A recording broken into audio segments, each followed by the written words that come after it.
always been a sort of creative person. I like building things, making things. So the trade area I'm studying is just generally automotive manufacturing.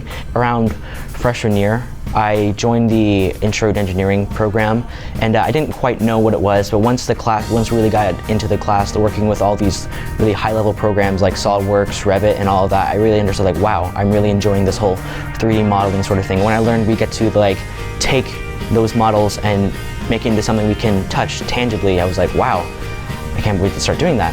This is a field where you can apply your skills to making products that directly impact the way we live and work. For example, we start with aluminum, titanium, or stainless steel material, and we turn it into nuts and bolts that hold planes together.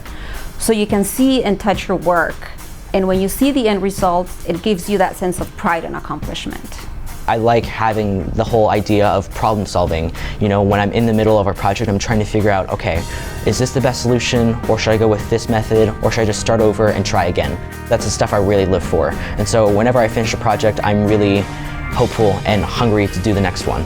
So what's great about this program is that it's one of the few classes that you can take, one of the few programs you can get that will give you hands-on experience on what it's like to do in an actual job or work environment. You get to have hands-on experience with programs that the professionals use and learning how to do the things that they do. So that way when you finally go and get a job, you already have that experience that you got from high school.